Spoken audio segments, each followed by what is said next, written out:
আসসালামু আলাইকুম সুপ্রিয় দর্শক মন্ডলী, বিসেফ ফাউন্ডেশনের লাইভ সংলাপ থেকে আমি আতাউর রহমান মিটন আপনাদেরকে শুভেচ্ছা এবং স্বাগত জানাচ্ছি আমাদের আজকের পর্বে।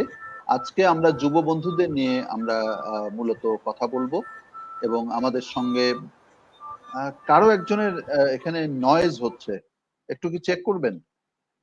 Thank you, thank you.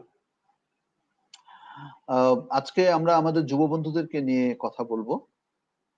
আমাদের সঙ্গে বাংলাদেশের বিভিন্ন প্রান্ত থেকে যুব বন্ধুরা যুক্ত হয়েছেন। বান্দরবন থেকে যুক্ত হয়েছেন ইউ অং সাইন মার্মা। সে একটি বিশ্ববিদ্যালয়ে পড়াশোনা করছে, বাংলাদেশ যুব ছায়া সংসদের একজন অন্যতম সদস্য। আমাদের সঙ্গে এই মুহূর্তে যুক্ত আছেন সিজুল ইসলাম। তিনি লেখাপড়া শেষ করেছেন, এখন কর্মজীবনে আছেন, কিন্তু যুবদের সঙ্গেই তিনি কাজ করেন। পঞ্চগড়ে দীর্ঘদিন কাজ করার অভিজ্ঞতা তার হয়েছে। নিজেও গ্রামের ছেলে, গ্রামে বড় হয়েছেন, বগুড়ার তার বাড়ি, বগুড়ায় বড় হয়েছেন, কাজ করেছেন পঞ্চগড়ে ইউথদের সাথে, এখন ঢাকাতে কাজ করছেন। আমাদের সঙ্গে যুক্ত আছেন সঞ্জিদা রূপা। সঞ্জিদা রূপা নিউট্রিশনের ছাত্রী, বাংলাদেশ হোম ইকোনমিক্স কলেজ, আমি যদি ভুল না করি, সেই কলেজের সে পড়াশোনা করছে। সেও ইউথ এগেইনস্ট হাঙ্গারের একজন নেত্রী, সারা বাংলাদেশ চষে বেড়ায় এবং এই অপুষ্টি অবসানের জন্য একজন খুবই নিবেদিত প্রাণ যোদ্ধা আমাদের এই বোন সঞ্জিদা রূপা। এবং আমাদের সঙ্গে নিঃসন্দেহে আপনারা দেখতে পাচ্ছেন, স্ক্রিনে আছেন, যাকে বহুভাবে পরিচয় করিয়ে দেওয়া যায়, বাংলাদেশের কৃষির অগ্রগতিতে অবদান রাখা একজন অন্যতম মানুষ, কৃষি সম্প্রসারণ অধিদপ্তরের সাবেক মহাপরিচালক doctor M A Muhith. Muhith sir আমাদের সঙ্গে যুক্ত হয়েছেন। আমি মুহিত স্যারকে বলছিলাম যে স্যার, তরুণদের সাথে আপনিও আজকে তরুণ হিসেবে আমাদের সঙ্গে যুক্ত হয়েছেন, এবং স্যার খুব মজা করে রস করে বলেছেন, হ্যাঁ 60 বছরের তরুণ। বয়সটা বড় বিষয় নয়, স্যার নিজেই বলছেন বয়সটা বড় বিষয় নয়, মনের তারুণ্যটাই বড়। তো আজকে আমাদের এই তরুণ বন্ধুদের সাথে মুহিত স্যার নিজেও কথা বলবেন। আমরা আসলে আজকে যে টপিকটা ঠিক করেছি দর্শক মন্ডলী, সেই টপিকটা হচ্ছে খাদ্য নিরাপত্তায় কৃষিতে যুব অংশগ্রহণ বৃদ্ধি প্রসঙ্গে। আমরা কম বেশি সকলেই জানি যে আমাদের দেশের খাদ্য নিরাপত্তা নিশ্চিত করতে হবে, তার জন্য কৃষি ভালো করছে, আমরা কৃষিকেই তার ভিত্তি মনে করি, এবং আগামীর যে চ্যালেঞ্জ, বর্ধিত জনসংখ্যার খাদ্য নিরাপত্তার যে চ্যালেঞ্জ, সেই চ্যালেঞ্জ যদি মোকাবেলা করতে হয়, কৃষিকে যদি আধুনিক করতে হয়, কৃষিকে যদি লাভজনক করতে হয়, তাহলে আমাদের এখনকার যে কৃষি, সেই সনাতনী পদ্ধতির যে কৃষি, সেখান থেকে আমাদেরকে কৃষিতে একটা আধুনিকায়ন করতে হবে, কৃষিতে আমাদের বিজ্ঞানের ব্যবহার বাড়াতে হবে, কৃষিতে আমাদের নতুন করে সবকিছু করতে হবে। এবং এই কাজটা করবার জন্য আমাদের তারুণ্য দরকার, আমাদের আমাদের আমাদের যুব সমাজকে দরকার। কিন্তু যে কোনো কারণেই হোক, যুব সমাজের মধ্যে কৃষিকে পেশা হিসেবে গ্রহণের আগ্রহটা আমরা তত বেশি দেখছি না বা পরিলক্ষিত হচ্ছে না, এবং সেটাকে আমরা খুব চ্যালেঞ্জ হিসেবে নিচ্ছি। এবং আজকে আমরা কথোপকথনের মাধ্যমে সেটাই বের করবার চেষ্টা করব যে কেন তরুণরা তারা কৃষিতে আগ্রহী হচ্ছে না। কৃষি যখন আমরা বলছি দর্শক মন্ডলী, কৃষি কিন্তু শুধুমাত্র হাল চাষ আর জমিতে ধান লাগানো নয়। কৃষি একটা সামগ্রিক ব্যাপার, উৎপাদন থেকে শুরু করে বিপণন পর্যন্ত নানান স্তরে কাজ রয়েছে। কেউ উৎপাদনে কাজ করবেন, কেউ উৎপাদনের উপকরণ সরবরাহে কাজ করবেন, কেউ গবেষণায় কাজ করবেন, কেউ নতুন নতুন প্রযুক্তি উদ্ভাবনে কাজ করবেন, কেউ প্রযুক্তি সম্প্রসারণে কাজ করবেন। এই সবটা মিলিয়েই কিন্তু আমাদের কি বলবো যে একটা নেটওয়ার্ক, এবং সেই নেটওয়ার্কের মধ্য দিয়ে আমরা একটা ফসল বা আমরা একটা ফল লাভ করব, জাতি ফল লাভ করবে। এবং সেখানে আমাদের তরুণ বন্ধুদেরকে নিঃসন্দেহে আমাদের পাশে পেতে হবে, তাদের মধ্যে আগ্রহ জাগিয়ে তুলতে হবে। তা না হলে আমাদের খাদ্য নিরাপত্তা হুমকির সম্মুখীন করতে হুমকির সম্মুখীন হতে পারে বলে বিভিন্ন সময়ে আমরা বিশেষজ্ঞদের বক্তব্য শুনেছি। তাই আজকে আমরা তরুণদের কাছ থেকে শুনবো, এবং আমি তরুণ বন্ধুদেরকে অনুরোধ করব যে তোমাদের যদি কোনো প্রশ্ন থাকে তোমরা অবশ্যই করবে। বিশেষ করে ডক্টর এম এ মুহিত, তোমরা জানো যে তিনি রিটায়ার্ড করেছেন কৃষি সম্প্রসারণ অধিদপ্তরের মহাপরিচালক হিসেবে, এবং বাংলাদেশের কৃষি সম্প্রসারণ অধিদপ্তর হচ্ছে একটা কি বলবো স্বাস্থ্যের পরে অন্যতম বড় প্রতিষ্ঠান।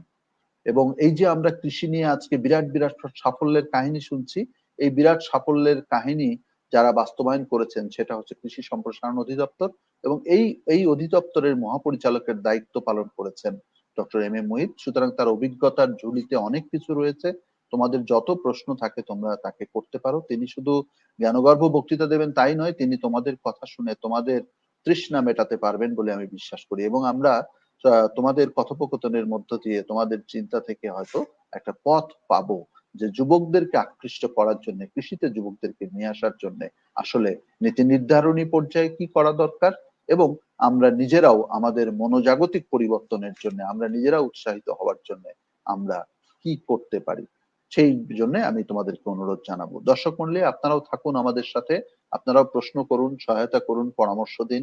আমি দেখতে পাচ্ছি শাকিল আহমেদ যুক্ত হয়েছেন আমাদের সঙ্গে। ইকবাল আহমেদ সাহেব, আমাদের কবি ইকবাল ভাই কৃষিবিদ, তিনি অনেকদিন পর আপনার সঙ্গে পরিচয় হলো, দেখা হলো। ইকবাল ভাই, আমি যেহেতু অনেকদিন নিয়মিত আসি না, তো অনেকদিন পর আপনাকে পেয়ে, আপনি লিখেছেন এলাম শুনতে শুনতে কিছুটা জানতে। অবশ্যই আপনি জানতে জানতে কিছুটা জানাবেন, সেই প্রত্যাশা আপনার কাছে রইলো। আপনি নিজে একজন কৃষিবিদ, একজন বিজ্ঞানী, সুতরাং আপনার কাছেও আমাদের জানার আছে। শাকিল ভাই, আপনার কাছ থেকেও জানতে চাই। বিসেফ ফাউন্ডেশনের পক্ষ থেকে কেউ একজন শুভেচ্ছা জানিয়েছেন, আপনাদেরকেও শুভেচ্ছা। যাই হোক, আমি আলোচনা শুরু করতে চাই। আমি প্রথমেই সিজুল ইসলামের কাছে একটু যাব এবং বলবো যে আপনি তো গ্রামে কাজ করেছেন অনেকদিন, বিশেষ করে পঞ্চগড়ে, নিজে গ্রামে বড় হয়েছেন এবং গ্রামে কাজ করছেন। তরুণরা কেন আগ্রহী নয়, মোটা দাগে কি একটু বলবেন? সিজুল ইসলাম। ধন্যবাদ আমাকে বলবার সুযোগ প্রদানের জন্য। আসলে তরুণরা আগ্রহী নয় এই কথাটা পুরোপুরি সত্য নয়, আবার কোনো কোনো ক্ষেত্রে অনেকটাই সত্য। প্রথমত, তরুণরা যুক্ত হবার সময়টা তো পাচ্ছে না। তারা স্কুল কলেজ এগুলো নিয়ে তারা ব্যস্ত থাকে, যার কারণে তাদের এই সময়টা হয়ে ওঠে না। আমরা তথাকথিত যে তরুণদের বলতেছি। আবার যারা পড়াশোনা শেষ করছে সেই তরুণরা কিন্তু শহরমুখী হচ্ছে, তারা চাকরির পিছনে ঘুরছে, এটা একটা বাস্তবতা। আরেকটি বিষয় দেখা যাচ্ছে যে কারো কারো ইচ্ছা আছে কিন্তু তাদের হয়তো বা জমি নেই, তাদের পর্যাপ্ত প্রশিক্ষণ নেই, আবার তারা অনেকে জানেও না আমি কোথায় গেলে প্রশিক্ষণ নিতে পারবো, কোথায় গেলে আমি লোন নিতে পারবো। হ্যাঁ, এই বিষয়গুলো কিন্তু একটা ধোঁয়াশা রয়ে গেছে। সরকারি যে দপ্তরগুলোর যে সুযোগ সুবিধাগুলো আছে সেইগুলোতে খেয়াল করবেন যে বেশিরভাগই তারা কৃষকদের জন্য করছে। কোনো কোনো ক্ষেত্রে পুষ্টি বাগান করার জন্য তারা হয়তো বা মহিলাদেরকে উৎসাহিত করছে, কিন্তু যুবকদের উৎসাহিত করার জন্য, তাদের হোম গার্ডেনিং পর্যন্ত করার জন্য আমরা খুব বেশি উদ্যোগ দেখি না। তো সেই জায়গাটায় একটা কাজ করার প্রয়োজন আছে। অন্তত তারা নিজেদের উঠানে, নিজেদের পতিত জমিগুলোতে যদি তারা করতে পারে তো সেটাও একটা বড় কিছু হয়। একটা জাতীয় সম্পদ তারা উৎপাদনে সহযোগিতা করতে পারে। যেমন তারা যদি একটু হাঁস মুরগি পালে, তারা যদি একটু তাদের উঠানগুলোতে সবজি লাগায় তাদের কাজের অবসরে। কিন্তু দেখা যায় যে এখনকার যারা তরুণ তারা সকালবেলা উঠে চলে যায় প্রাইভেট পড়তে কিংবা কোচিং এ, তারপরে এসে খাওয়ার সময়টুকু তারা পায় না, তারপরে স্কুলে চলে যায়, আবার এসে একটু খেলতে পারলে খেললো, না হলে তারপরে তারা চলে যায় আবার সন্ধ্যার পরে তারা পড়াশোনায় ব্যস্ত হয়ে যায়। আমি নিজে আমার বাবার সাথে আমি মাঝে মধ্যে মাঠে কাজ করেছি। আমার মনে আছে আমি যখন অনার্সে পড়তাম তখনও বগুড়া আজিজুল হক কলেজে পড়তাম। কোনো কোনো সময় আমি বাড়িতে চলে যেতাম, আমার বাবা চাকরি করতেন টিএনটিতে। তো আমার বাবার সাথে আমি সকালবেলা উঠে যখন ভোর হয়ে গেছে, আজান দিছে, তখন আমরা যেতাম মাঠে।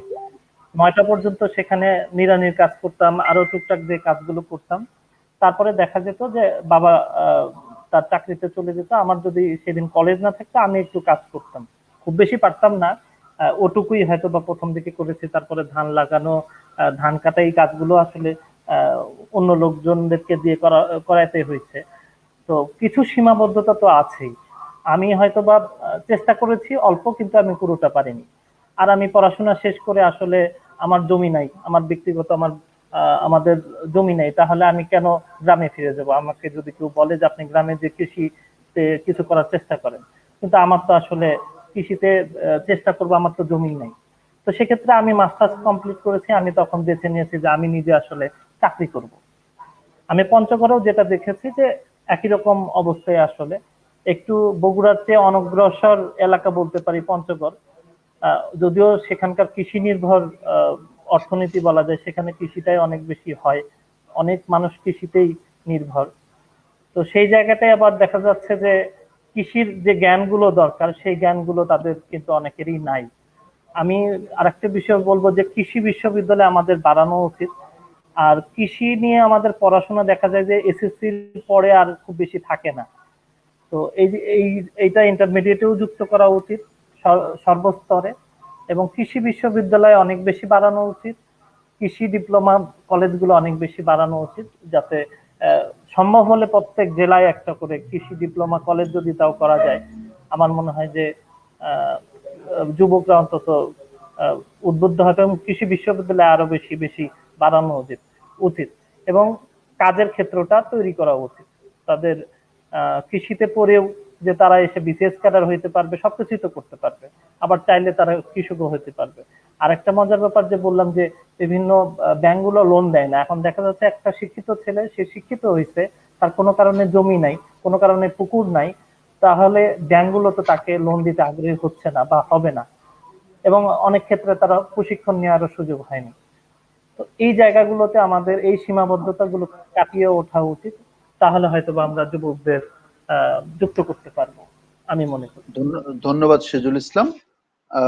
আমি একটু মুহিত স্যারের কাছেই যাব এখন, কারণ স্যার আমরা ইতিমধ্যে একটা প্রারম্ভিক অবস্থান পেলাম। যেমন সিরাজুল ইসলাম বলার চেষ্টা করছেন যে আমাদের যুবকরা তারা আসলে পড়াশোনা শেষ করে চাকরির পেছনে ঘুরতেই তারা বেশি আগ্রহী। এই যে তারা আগ্রহী চাকরির পেছনে ঘুরতে, কারণ হিসেবে বলছে তার একটা হলো যে তার তো জমি নাই, অনেক অনেক যুবকদেরই জমি নাই নিজস্ব, তার প্রশিক্ষণ নাই, তার কাছে পুঁজি নাই, ইভেন যুবকদেরকে উৎসাহিত করার মতো, কৃষিতে উৎসাহিত করার মতো কর্মসূচি নাই, এবং কৃষি ডিপ্লোমা প্রতিষ্ঠানও বা কৃষি শিক্ষা প্রতিষ্ঠানও বিশ্ববিদ্যালয়ের সংখ্যা বাদ দিলে সিজুলের মতে সেটাও খুব বেশি নয়। আপনার কাছে স্যার আমরা একটু প্রাথমিকভাবে জানতে চাইবো যে কৃষি সম্প্রসারণ অধিদপ্তরের ডিজি ছিলেন আপনি, এবং আপনি একজন কৃষির বিকাশের একজন একজন ঊর্ধ্বতন কর্মকর্তা মানুষ। আপনি কি আমাদেরকে একটু বলবেন যে এই কথাগুলো আসলে কতটুকু সত্যি, অথবা বাংলাদেশে আসলে কি ধরনের কর্মসূচি রয়েছে আপনার জানা মতে? একটু যদি স্যার আমাদেরকে প্রক্ষেপণ দেন, তাতে আমাদের তরুণ বন্ধুরা তারা হয়তো আরো কিছু প্রশ্ন করবার সুযোগ পাবে। Sir, doctor M A Mohin. Miton, আমি প্রথমে ধন্যবাদ জানাই এরপরও সিজুল ইসলামকে, কারণ সে কথাগুলি বলেছে কিন্তু খুব যৌক্তিক কথা বলেছে। এখন আমাদের একজন তরুণ যুবক, সে পড়াশোনা শেষ করলো, বিশেষ করে পড়াশোনা করার সময় তো তার স্কোপ থাকে না কৃষিতে কিছু করার। আবার যখন পড়াশোনা শেষ করলো তখন সে চাকরির পিছনেই খুঁজতে থাকে একটা ভালো চাকরির জন্য। অনেক ক্ষেত্রে চাকরি না পেয়ে শেষ পর্যন্ত অল্টারনেটিভ চিন্তা করে, কিন্তু কৃষিকে প্রথম থেকে চিন্তা করে না। আর আরেকটা হলো যেটা বলছে যে তার জমির যদি অভাব থাকে তাহলে কিভাবে সে কৃষি কাজে জড়িয়ে পড়বে। তবে আমাদের দেশে অনেক সাকসেস স্টোরি আছে যে যেখানে হয়তো জমি নাই কিন্তু সে সামান্য পুঁজি নিয়ে জমি লিজ নিয়েছে, ছোট্ট একটা জমি লিজ নিয়েছে 1 বিঘা বা 2 বিঘা, তারপরে সেখান থেকে সে একটা ফলের বাগান করেছে কিংবা একটা ছোট পুকুর লিজ নিয়েছে, মাছ চাষ করেছে। মাছ চাষ করে দেখা যায় যে সে আস্তে আস্তে করে সেই জমি, সে পুকুর বা জমি লিজের তো মানে লিজ নেওয়া বাদ দিয়েও সে নিজে জমি কিনে ফেলেছে পরবর্তীতে, এবং সে ম্যান পাওয়ার দেখা যাচ্ছে তার খামারে 20-25 জন ম্যান পাওয়ার ইউজ করছে। তো এটার সাকসেস স্টোরি অনেক আছে এ ধরনের। তবে এটা হলো যে কৃষিতে, বাণিজ্যিক কৃষিতে যখন কেউ ড্রাইভ দিবে, কেউ কাজ করবে, সেখানে কিন্তু একটা ঝুঁকি থেকে যায়। তো আমাদের যেমন এক্ষেত্রে আমরা চিন্তা করি যে যুব প্রশিক্ষণ কেন্দ্র যেটা রয়েছে সেখানে অনেক ক্ষেত্রে কৃষিতে প্রশিক্ষণ নেওয়ার পরে তাকে লোন নেওয়ার ব্যবস্থা করা হয়। এটা একটা যেমন দিক, সরকারের একটা উদ্যোগ এটা। তো পাশাপাশি আমি মনে করি যে অন্তত কৃষির ইনভেস্টমেন্ট করার ক্ষেত্রে যেমন জমি লাগবে, কারণ ল্যান্ড, লেবার, ক্যাপিটাল, অর্গানাইজেশন, আমরা 4টা জিনিস বলি। তার জমি থাকতে হবে, কৃষি জমি ছাড়া তো কৃষি হবে না, তারপর তার ক্যাপিটাল থাকতে হবে, তারপরে সে একটা সংগঠিতভাবে একটা কোনো প্রোগ্রাম ওয়েতে কাজ করবে। তো কাজেই তো সেক্ষেত্রে আমি মনে করি যদি জমি না থাকে তাহলে সেক্ষেত্রে তো কৃষি করার তার স্কোপটা খুব কম। তবে যদি লোন নিয়ে কিংবা কোনো জায়গায় লিজ নিয়ে শুরু করে, এটা ঝুঁকিপূর্ণ, রিস্ক নিয়ে যদি শুরু করে, আমার মনে হয় কৃষিতে ভালো প্রশিক্ষণ নিয়ে গবেষণা মানে তার প্রযুক্তি সম্পর্কে ভালো জ্ঞান নিয়ে যদি সে বিভিন্ন কৃষি সম্প্রসারণ অধিদপ্তর কিংবা যদি লাইভ স্টক হয়, গরুর খামার বা মুরগির খামার করে, সেখানে লাইভ স্টক ডিপার্টমেন্টের সঙ্গে জড়িত হয়ে, ফিশারিজ ডিপার্টমেন্টের সঙ্গে জড়িত হয়ে টেকনোলজিগুলো নিয়ে তাদের টাচে থেকে যদি কোনো কাজে হাত দেয়, ইনশাল্লাহ কোনো বিফল হওয়ার কিছু নাই, সেখানে তার সফলতা আসবেই, এটা আমি মনে করি। আর একটা হলো যে সে যেটা শিক্ষার ক্ষেত্রে বলেছে, খুবই সুন্দর কথা বলেছে যে কৃষি ডিপ্লোমা ইনস্টিটিউট এগুলি প্রত্যেক জেলায় একটা করে হওয়া উচিত। তবে কৃষি ডিপ্লোমা ইনস্টিটিউট এটা করলে অনেকে চিন্তা করে যে ডিপ্লোমা পড়াশোনা করেছি তাহলে এখন আমার তো চাকরি পাচ্ছি না, চাকরি দরকার, কিন্তু এরকম মানসিকতা নিয়ে ডিপ্লোমা করাটা না। সে কৃষি ডিপ্লোমা করবে, করার পরে চাকরি না পেলেও সে তার তার যে পৈতৃকভাবে বা তার প্যারেন্টসের যে কৃষি আছে সেটাকে সে নারিশ করতে পারবে এবং সেখান থেকে সে নিয়ে আসতে পারবে। এই ধরনের মানসিকতা নিয়ে পড়াশোনা করা দরকার। আর আমাদের এগ্রিকালচার ইউনিভার্সিটিও কিন্তু এখন যা আছে ধীরে ধীরে কিন্তু বাড়ছে। এই যে গভর্নমেন্ট কয়েকদিন আগে একটা অনুমোদন দিয়েছে কুড়িগ্রাম কৃষি বিশ্ববিদ্যালয়, তো কুড়িগ্রামে কৃষি বিশ্ববিদ্যালয় একটা যে দিয়েছে গভর্নমেন্টের এই উদ্যোগটাতে আমরা সাধুবাদ অবশ্যই জানাবো, যে এরকম করে আমাদের এবং প্রাইভেট কৃষি বিশ্ববিদ্যালয় এটাও কিন্তু হচ্ছে আমাদের, যেমন চাঁপাইনবাবগঞ্জে বেক্সিমকো কৃষি বিশ্ববিদ্যালয় রয়েছে, বেক্সিমকো তো না, এটা হলো কি একটা ব্যাংক, একজিম কৃষি বিশ্ববিদ্যালয়, সেটা চাঁপাইনবাবগঞ্জে রয়েছে। তা কাজী প্রাইভেট কৃষি বিশ্ববিদ্যালয় আমাদের আছে, যেমন আমাদের নতুন করে গভর্নমেন্টও চিন্তা ভাবনা করছে কৃষি বিশ্ববিদ্যালয়। তবে আমাদের ডিপ্লোমা কৃষি দেওয়ার জন্য শুধু আমাদের সরকারি কৃষি ইনস্টিটিউট না, পাশাপাশি কিন্তু অনেক বেসরকারি কৃষি ইনস্টিটিউটও ইদানিং হচ্ছে এবং কৃষি ডিপ্লোমাও কিন্তু সংখ্যা আস্তে আস্তে বাড়ছে। আমার মনে হয় এটা আশার দিক, আলোর দেখবে এক সময়। তবে ইয়াংরা, আমি বলবো যে তরুণ সমাজ এমন একটা সমাজ যারা ঝুঁকি নিতে পারে, মানে এটা হলো যে কৃষিটা হলো একটা ঝুঁকির বিষয় এবং এই ঝুঁকিটা নিতে পারে কিন্তু তরুণ সম্প্রদায়। এই তরুণ সম্প্রদায় এবং তরুণ এবং শিক্ষিত সম্প্রদায় যারা, তারা কিন্তু কৃষি উদ্যোক্তা হয়ে কেউ খুব একটা যে তারা সাকসেস হয়নি, সাফল্য অর্জন করেনি, এরকম খুব কিন্তু কম দেখা যায়। বেশিরভাগ ক্ষেত্রে সাকসেস অর্জন করেছে, সাকসেসফুল হয়েছে। কারণ আমরা জানি যে কৃষিতে যেমন আজকাল ইন্টারনেট ব্রাউজিং করলেই কৃষির প্রযুক্তি হাতের মুঠায় চলে আসতে পারে। অনেক কিছু পাওয়া যায়। কোন দেশে ভালো প্রমিজিং ভ্যারাইটি আছে, ইন্ডিয়া পার্শ্ববর্তী দেশ, আমরা দেখছি যে বিশেষ করে যশোর, চুয়াডাঙ্গা এই এলাকায় অনেক তরুণ কৃষি উদ্যোক্তা যারা বিভিন্ন ধরনের, এমনকি আমি একটা দেখে অবাক হয়ে গেছি যে এই যে সজিনা 8 মাস বা 10 মাসের মধ্যে গাছ লাগিয়ে বাগান করে, সজিনার বাগান আমরা জানি বাড়ি ঘরে একটা দুটো সজিনা গাছ লাগায় অথবা রাস্তার ধারে সজিনা গাছ লাগায়, এভাবে করে সজিনা আমাদের প্রোডাকশন করে।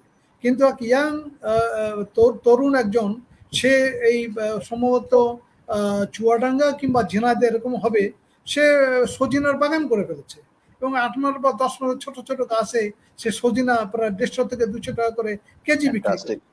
তো এই যে কতগুলো বিষয়, এটা কিন্তু তরুণরা এটা পারে, তরুণ দ্বারা মাধ্যমে সম্ভব। এবার আমরা দেখলাম যে গত এই যে আমাদের কুরবানি ঈদের সময় এত গরুর খামার এবং আধুনিক গরুর খামার, এটা কিন্তু কোনোদিন যারা একদম বয়স্ক তারা কিন্তু করেনি, বেশিরভাগই ইয়াং জেনারেশন থেকে আসছে, তারা কিন্তু করেছে খামার করে, তারপরে সে প্রফিটেবল খামার তারা করছে। তো কাজে আমি মনে করি সিজুল ইসলামের যে কমেন্টগুলি বাস্তবধর্মী কমেন্ট করেছে সে, এবং আমার মনে হয় যে তরুণরা যদি কৃষিতে এগিয়ে আসে এবং তারা যদি, আমার মনে হয় তাদের মাধ্যমেই দেশের, আমরা বলি যে তরুণের মাধ্যমে কিন্তু আমাদের দেশ স্বাধীন হয়েছে। যারা ছাত্র এবং যুবা তারাই না মুক্তিযুদ্ধ করেছে, বৃদ্ধরা তো যুদ্ধ করতে যায়নি। এবং আমার মনে হয় যে তরুণরাই পারবে এই দেশের কৃষিকে আরো উন্নততর করে নিয়ে অর্থনীতি সমৃদ্ধি করার জন্য।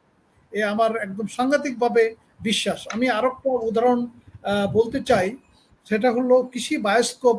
আমাদের একজন উপজেলা কৃষি অফিসার সে করছে এটা চুয়াডাঙ্গা সদর হ্যাঁ, উপজেলা তালহা জুবায়ের নিউটন, জি। মাসুর। সে কিন্তু একটাবার কাজ করেছিল, সে তরুণ উদ্যোক্তা এবং শিক্ষিত যারা তাদেরকে এই কৃষি বিষয়ক প্রশিক্ষণ দেওয়ার জন্য এবং হাতে কলমে ওই যে চুয়াডাঙ্গা বা ঝিনাইদহ এলাকায় যে সমস্ত সাকসেসফুল আমাদের খামার রয়েছে, ফলের বাগান, মিশ্র ফল বাগান, এগুলি সে দেখাবে প্লাস একটা প্রশিক্ষণ দিবে। সে একটা ওপেন সার্কুলার দিয়েছিল, যদি কেউ প্রশিক্ষণ নিতে চায় তাহলে রেজিস্টার করতে পারে। এবং প্রশিক্ষণের নিয়ম হলো, যেহেতু এটা ব্যক্তি উদ্যোগে প্রশিক্ষণ, তো কাজে সেখানে নিজ খরচে যাওয়া আসা এবং থাকার ব্যবস্থা করতে হবে। কিন্তু প্রশিক্ষণের বিষয়গুলো আমরা খুব ফ্রিলি দেব। সেতে গেলে এত রেসপন্স আসছে, সব ইয়াং জেনারেশনের কাছ থেকে রেসপন্স আসছে। এবং ইতিমধ্যে প্রায় 163 জনের প্রশিক্ষণ সে দিয়েছে, 30 জন করে করে।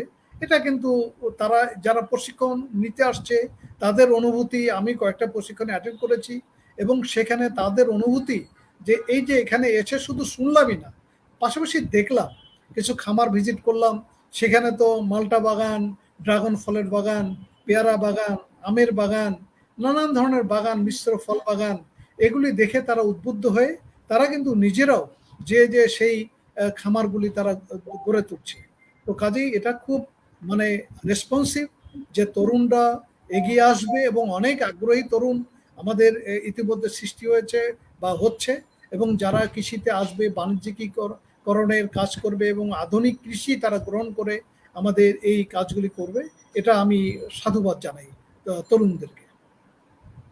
অনেক ধন্যবাদ স্যার আপনার চমৎকার বক্তব্যের জন্য। অনেকগুলো প্রশ্নের উত্তর আপনি দিয়েছেন এবং কিছু আশা জাগা নিয়ে কথাও আপনি বলেছেন। আপনার কাছে স্যার আমি আরো কিছু প্রশ্ন নিয়ে আসবো।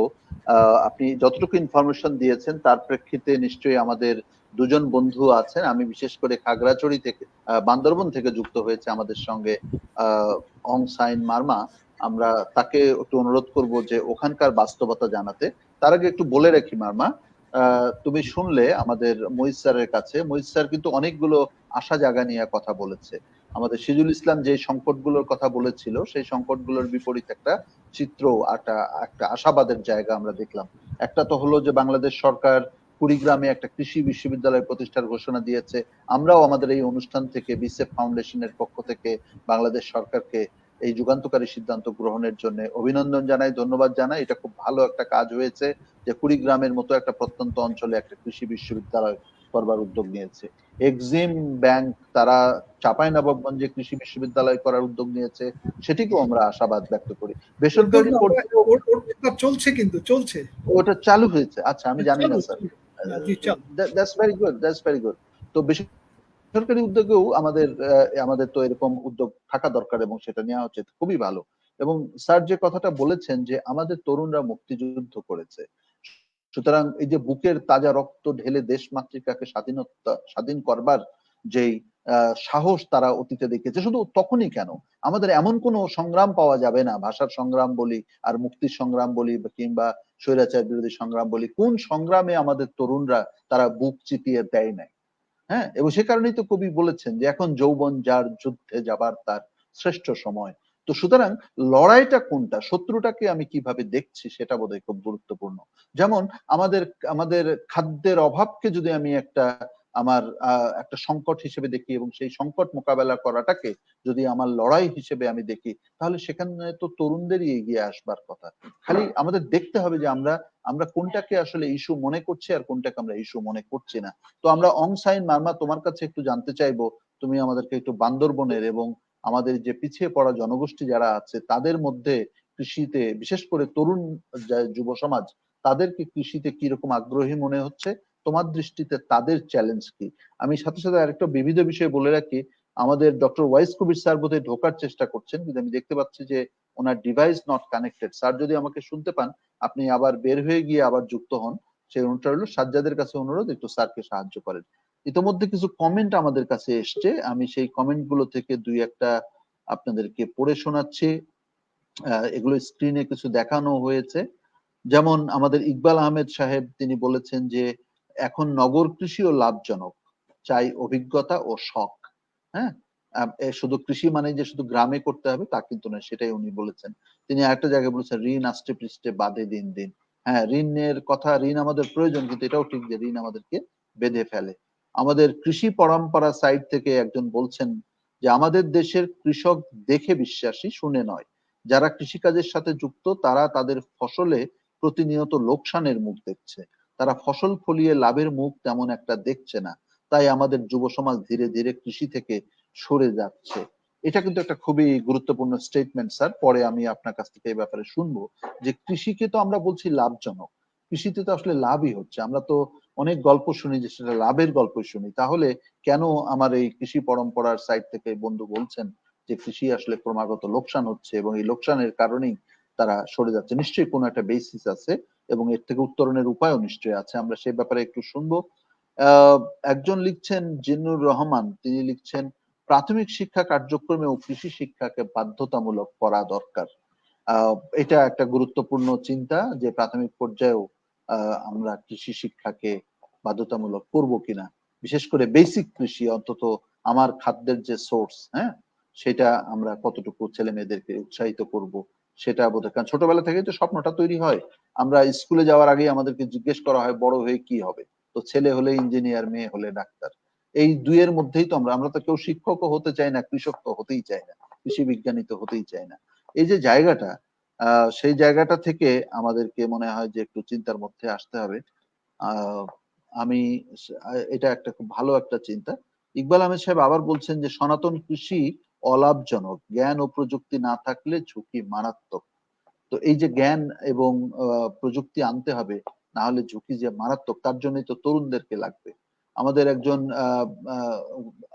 বিশেষজ্ঞ আহমেদ সালাউদ্দিন সাহেব, তিনি একটি আন্তর্জাতিক প্রতিষ্ঠানে আছেন, তিনি বলছেন গ্রামে থাকা শিক্ষিত যুবরা জ্ঞান নিবিড় কৃষিকাজের সাথে নতুন জাত বা প্রযুক্তি এবং ব্যবসা বরেণ্য যুক্ত করে লাভজনক কাজ করতে পারে। এটিও একটি গুরুত্বপূর্ণ বিষয় যে নতুন নতুন জাত এবং প্রযুক্তি, অর্থাৎ সেই বিজ্ঞানের যেটা আমি বলেছিলাম যে বিজ্ঞান ভিত্তিক কৃষি, সেই জায়গাটায় যদি আমাদেরকে যেতে হয় তাহলে অবশ্যই তরুণদেরকে বোধহয় আসতে হবে, শিক্ষিত তরুণদেরকে বিশেষ করে কৃষিতে এগিয়ে আসতে হবে। আমি মতিন ভাই আপনাকে ধন্যবাদ, আপনি দেখছেন শুনছেন। শাকিল আহমেদ সাহেব আবার বলছেন যে বিগত দিনে কৃষকের উৎপাদিত পণ্যের বাজার মূল্য বিবেচনায় নতুন করে কৃষিতে বিনিয়োগ করাটা কতটা যুক্তিযুক্ত, এটা ওই যে লোকসানের পার্সপেক্টিভ থেকে তিনি বলছেন। ইকবাল আহমেদ ভাই বলছেন যে কৃষিতে নবীন ও তরুণ আনুক বিপ্লব নতুন। এক্স্যাক্টলি সেটাই আমরা চাচ্ছি। আর কৃষি পরম্পরা ভাইটি আবার বলছেন যে জিরো বাজেট ন্যাচারাল ফার্মিং বিষয়ে যদি কোনো যুবক প্রশিক্ষণ নিতে চান তাহলে আমি বিনা খরচে প্রশিক্ষণ দিতে আগ্রহী। Thank you so much. যারা আজকে আমাদের এই অনুষ্ঠান দেখছেন বা দেখবেন তাদের জন্য এই অফারটি নিশ্চয়ই গুরুত্বপূর্ণ। আপনারা যদি কেউ প্রশিক্ষণ নিতে চান ন্যাচারাল ফার্মিং বিষয়ে তাহলে তিনি প্রশিক্ষণ দিবেন। শাকিল ভাই বলছেন যে কৃষককে আকৃষ্ট কৃষি সবসময় কৃষককে আকৃষ্ট করে কিন্তু কৃষকের উৎপাদিত পণ্যের মূল্য হতাশা করে। সাইফুল আজম খান একজন কৃষিবিদ, তিনি বলছেন খরপোশ কৃষিকে বাণিজ্যিক কৃষিতে পরিণত করতে হলে শ্রম নির্ভর কৃষিকে প্রযুক্তি নির্ভর কৃষিতে পরিণত করতে হবে। এজন্য কৃষককে হতে হবে শিক্ষিত এবং উদ্যমী। এজন্য কৃষিতে যুবকদের প্রয়োজনীয়তা বেশি। থ্যাংক ইউ সাইফুল ভাই। সেটাই আমরা বলবার চেষ্টা করছি এবং সেটাই বোঝানোর চেষ্টা করছি এবং আমরা খোঁজার চেষ্টা করছি তাহলে যুবকদেরকে উৎসাহিত করার জন্য আমাদের মেকানিজমটা কি, রাষ্ট্র কিভাবে এখানে চেষ্টা করছে। আমাদের মুহিত স্যার একটু বললেন যে যুব উন্নয়নের মাধ্যমে কিছু প্রশিক্ষণ দেবার ব্যবস্থা হচ্ছে।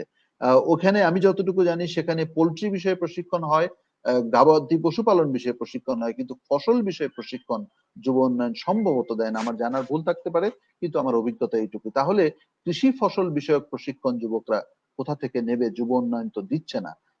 সেটা কোন প্রতিষ্ঠানে পাওয়া যাবে?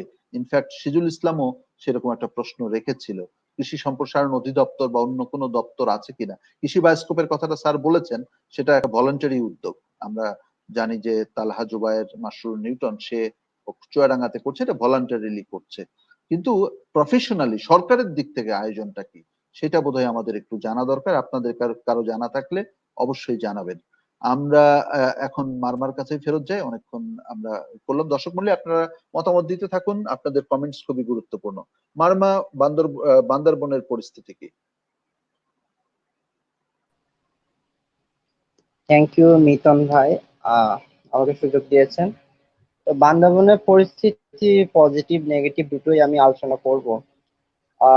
নেগেটিভ বিষয়টা আগে বলি যে আমাদের হচ্ছে আমরা যখন বেড়ে উঠি তখন কিন্তু আমাদের সাইকোলজিক্যালি একটা ধারণা দিয়ে দেয় যে আহ, যদি বড় হতে চাও তাহলে তোমাকে বড় হলে ডাক্তার হতে হবে, ইঞ্জিনিয়ার হতে হবে। কেউ কখনো আমাদেরকে গাইডলাইন দেয় না, যে মোটিভেটেড করে না যে তুমি একজন কৃষি উদ্যোক্তা হও, তুমি একজন কৃষিবিদ হও। অর্থাৎ ছোটবেলা থেকে আমাদেরকে মেন্টালি সেট করে দেওয়া হয় যে হয় তুমি ডাক্তার হও, না হয় ইঞ্জিনিয়ার হও। আর এখন চাকরির বাজারে হচ্ছে যে সরকারি জব আছে, সরকারি জবের প্রতি কিন্তু আমরা আহ, দৌড়াতে দৌড়াতে থাকছি সত্যি বলতে। তাই আর যে সাইজুল ভাই যেসব কথাগুলো বললেন যে আমি কৃষি কাজে নিযুক্ত হতে চাই, কিন্তু আমার সময় কই আসলে। আমরা ছোটবেলা থেকে দেখেছি যে যারা একটু পড়ালেখা করে তারা কিন্তু খুবই মানে ব্যস্ত সময় পার করে, তারপর যখন পড়ালেখা শেষ হয় তারা কিন্তু গ্রাম থেকে তারা শহরের দিকেই কিন্তু ছুটে যায়। তো এটা হচ্ছে ব্যাপার যে একটা সেট করে দেওয়া হয়। আর এখানে দ্বিতীয় ব্যাপার হচ্ছে এখানে বান্দরবান একটা এত বড় একটা শহর, এখানে কিন্তু অনেক ধরনের ফল উৎপাদন হয়, ফসল উৎপাদন হয়, কিন্তু এখানে একটা হিমাগার নেই। যার ফলে যে খাদ্যের সংরক্ষণ ব্যবস্থা সেটা কিন্তু সঠিকভাবে হচ্ছে না। যার ফলে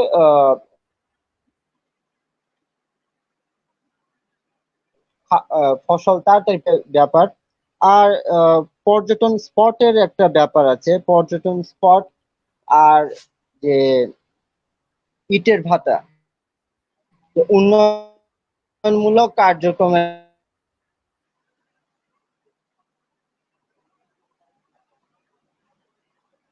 নাম করে যে যারা অবৈধভাবে জায়গা জমি দখল করে স্পট নির্মাণ করছে, তারপরে ইটের ভাটা নির্মাণ করছে, যার ফলে কিন্তু মানুষ সব সময় জায়গা জমি যে হারানোর একটা সংখ্যা কাজ ভীষণের ব্যাপারটা আমি একটা পজিটিভ একটা কথা কারখানা তৈরি হয়েছে যে আনারস থেকে কিভাবে চিপস চিপস তৈরি করা যাবে। আর এটা করার ফলে কিন্তু ওই অঞ্চলে যারা আনারস চাষ করে তারা কিন্তু আর্থিকভাবে লাভবান হচ্ছে। তো এই অবস্থা যদি মানে ভ্যালু এডিশনের ব্যাপারটা যদি সর্বত্র ছড়িয়ে দেওয়া যায়, তাহলে এটা যুবদেরকে প্রত্যক্ষ কিংবা পরোক্ষভাবে কিন্তু কৃষি কাজে নিযুক্ত করা যাবে। আর যে গভর্নমেন্টের ব্যবস্থা যদি বলি, গভর্নমেন্ট কিন্তু কাজ করে নেই এমন না। ট্রান্সপোর্টের ব্যবস্থা কিন্তু উন্নতি হয়েছে আমাদের বান্দরবানে আগের তুলনায়। আর মিশ্র ফল চাষের ক্ষেত্রে অনেক গুরুত্ব দিচ্ছে গভর্নমেন্ট নানা প্রজেক্টের মাধ্যমে। ড্রাগন চাষের ড্রাগন চাষের যে জনপ্রিয়তা সেটা কিন্তু বেড়ে যাচ্ছে। ড্রাগনের পাশাপাশি লিচু, কলা, কমলা এগুলো কিন্তু খুবই এখন জনপ্রিয়তা পাচ্ছে। আর পার্বত্য চট্টগ্রাম উন্নয়ন বোর্ড নামে একটা বোর্ড আছে এখানে। এটার কাজ হচ্ছে যে যেসব প্রত্যন্ত অঞ্চলে কিভাবে গাইডলাইন দিবে, আর্থিকভাবে সাহায্য করবে নানা এসব প্রজেক্টের এসব মাধ্যমে। প্রতিষ্ঠানে এইসব প্রতিষ্ঠানে কি তোমরা যুবরা যেতে পারো? তোমাদের এগুলো কি তোমাদের কোনো কাজে না লাগে? না না তোমরা না, কি ভরসা পাও? এখানে হচ্ছে স্পেসিফিক যেসব ফার্মার আছে তাদের সাথে কিন্তু এটা সংযুক্ত, কিন্তু এগুলো কখনোই মানে দক্ষতা অর্জনের জন্য কোনো ট্রেনিং দেয় না। আর আরেকটা নেগেটিভ সাইড হচ্ছে তামাক চাষ। আমাদের বান্দরবান এলাকায় কিন্তু প্রচুর পরিমাণে তামাক চাষ হয়। তামাক চাষের যে ক্ষতিকর একটা প্রভাব আছে সেটা হচ্ছে তামাক চাষে কিন্তু ওই, যে প্রোডাক্ট উৎপন্ন হয় ওই প্রোডাক্টের জন্য কিন্তু অনেক পরিমাণ কাঠ কাঠের দরকার হয়। যা যেটা কিন্তু বনভূমির উপর একটা চাপ সৃষ্টি করে। দ্বিতীয় ব্যাপার হচ্ছে এখানে অনেক বেশি কীটনাশক ব্যবহার করা হয় অন্যান্য ফসলের চাইতে কিন্তু তামাক চাষে প্রচুর পরিমাণ কীটনাশক ব্যবহার করা হয়, যার ফলে মাটি কিন্তু বিষাক্ত হয়ে যায়। আর নদীর উপরও এটা একটা খারাপ একটা প্রভাব পড়ে থাকে। আর স্বাস্থ্য ঝুঁকি, যে তামাক চাষে যারা নিযুক্ত থাকে তাদের স্বাস্থ্য ঝুঁকির একটা ব্যাপার আছে। তো এটা একটা সাবস্টিটিউট একটা প্রোডাক্ট হিসেবে কাজ করছে এখানে। যদি আহ, তামাক চাষের ক্ষেত্রে প্রফিট প্রফিট হওয়ার জন্য কিন্তু কৃষকরা অনেক বেশি ঝুঁকে পড়ছে। তো এই তামাক চাষটাকে যদি আমরা নিরুৎসাহিত করতে পারি, কিংবা তামাক চাষে যদি আমরা গভর্নমেন্ট যদি ভ্যাট বাড়িয়ে দেয়, তো এক্ষেত্রে অনেকেই নিরুৎসাহিত হবে। তখন কিন্তু তারা সিজনাল যেসব ফলন আছে সেগুলো চাষের ক্ষেত্রে তারা আরো বেশি আগ্রহী হবে। তো এই হচ্ছে কথা। আর যে বিষয়টা সবচাইতে বেশি গুরুত্বপূর্ণ সেটা হচ্ছে আমাদের বান্দরবান শহরে একটা বা দুইটা হিমাগার স্থাপন কিন্তু খুবই খুবই জরুরি। তো গভর্নমেন্টের এক্ষেত্রে হস্তক্ষেপের ব্যাপার আছে। আর তামাক চাষের ক্ষেত্রে নানা ক্যাম্পেইনের মাধ্যমে নিরুৎসাহিত করতে পারি তামাক চাষ, কিংবা ভ্যাট বসিয়ে সেটাকে আমরা নিরুৎসাহিত করতে পারি। আর ভ্যালু এডিশনের যেভাবে রাঙ্গামাটিতে নানিয়ার চরে আনারস থেকে কিভাবে চিপস বানানো হয় এরকম একটা কারখানা তৈরি হয়েছে, ওই রকম যদি আরো কিছু কারখানা যদি তৈরি করা যায়, তাহলে সেক্ষেত্রে যুবকরাও কিন্তু ওখানে নিযুক্ত হবে, কর্মসংস্থান তৈরি হবে, প্রত্যক্ষ কিংবা পরোক্ষভাবে যুবরা কিন্তু ওখানে নির্ভরশীল হবে, আত্মনিয়োগ করবে। এই হচ্ছে আহ এখানকার মোটামুটি। অনেক অনেক অনেক ধন্যবাদ মারমা তোমাকে। আমরা বান্দরবনের একটা পার্সপেক্টিভ পেলাম। বান্দরবন উন্নয়ন বোর্ড সহ পার্বত্য উন্নয়ন বোর্ড, পার্বত্য অঞ্চল উন্নয়ন বোর্ড সহ সরকারের কৃষি মন্ত্রণালয় বান্দরবন সহ ওই পার্বত্য অঞ্চলে অনেকগুলো উদ্যোগ নিয়েছে আমি জানি। বিশেষ করে মশলা জাতীয় ফল বা ফসল চাষের জন্য সেখানে অনেক কাজ হচ্ছে। কাজু বাদাম সহ এরকম কিছু যেগুলা কি বলে ভ্যালু এডেড ক্রপস, সেগুলাকেও কিন্তু সেখানে কাজ হচ্ছে। কিন্তু পয়েন্ট হলো যে যুবকরা সেখানে আসতে পারছে কিনা। তুমি শুরুতে যে কথাটা বলেছিলে যে আমাদেরকে তো কেউ উৎসাহ দেয় না, আমরা জন্মের পর থেকে তো অন্য কথা শুনে বড় হয়েছি, আমাদেরকে তো কেউ উদ্যোক্তা হতে বলছে না। এই যে আনারসের চিপস বানাক আর কাজু বাদামের জুসই বানাক, তো সেখানে আমি কোথায়? আমি যুবক, আমার জায়গাটা কোথায়? আমার স্টেকটা কোথায়? আমি কি শুধু চাকরিই করব, নাকি আসলে ওর উৎপাদন থেকে শুরু করে ওর প্রসেসিং এর জায়গাটাতে আমি কোনোভাবে স্টেক নিতে পারি? সেটাই হলো আমাদের জানবার, এবং ওইটাই আমরা খোঁজার চেষ্টা করছি।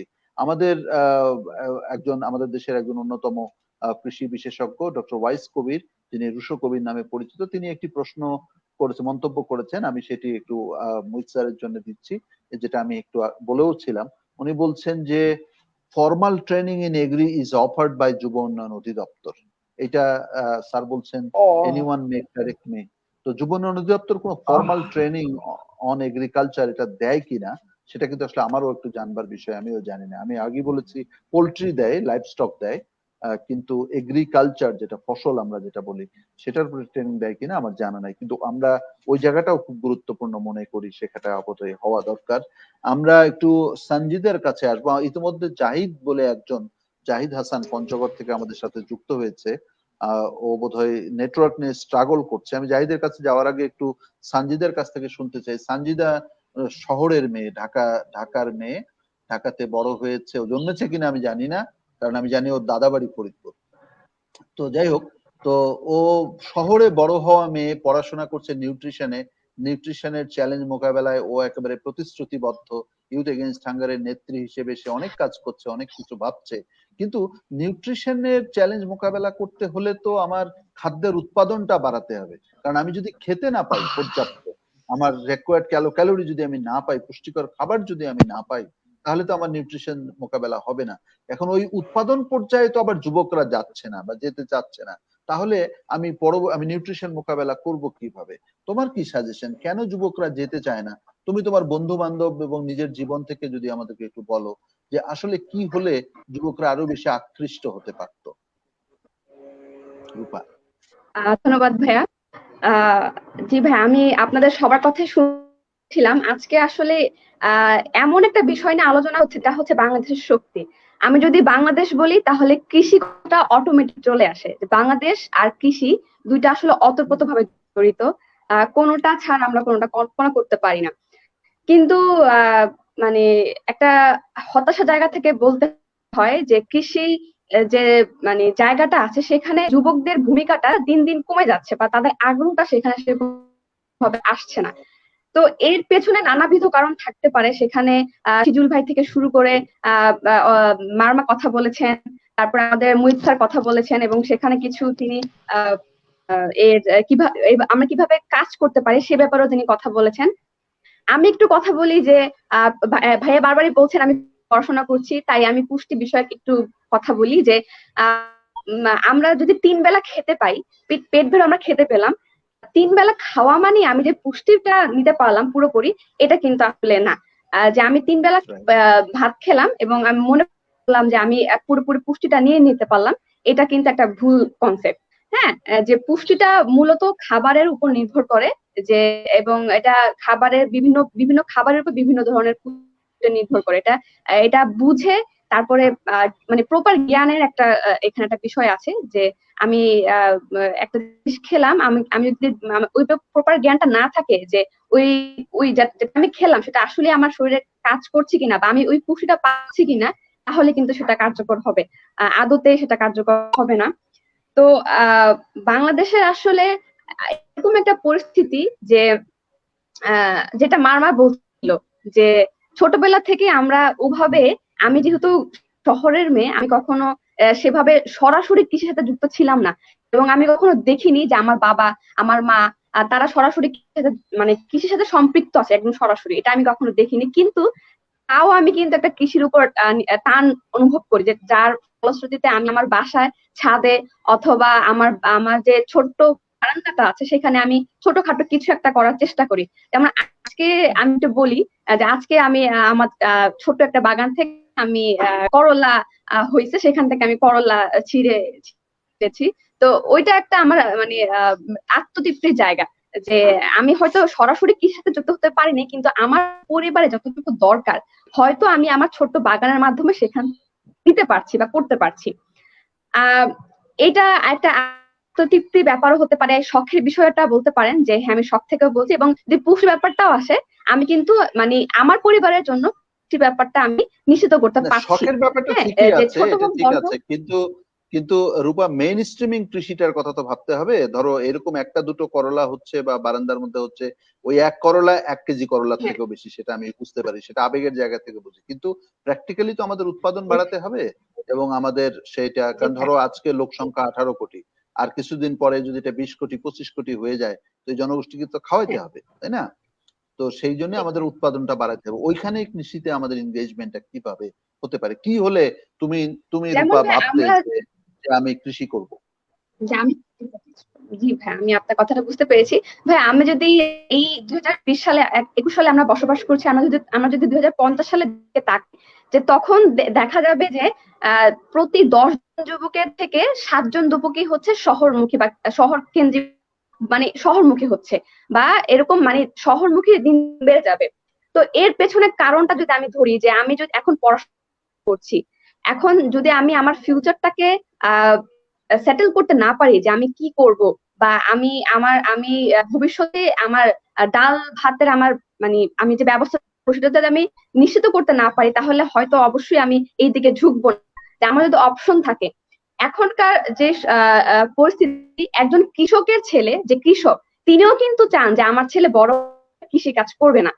এটা কেন আসছে? এটা এটা তার একটা ক্ষোভ থেকে, বা সে সেরকম ভাবে তার ছেলে মেয়েটাকে বড় করতে পারেনি, বা আর্থিক অবস্থা সেরকম উন্নত হয়নি দেখে কিন্তু সেই ধরনের চিন্তা ভাবনা করছে।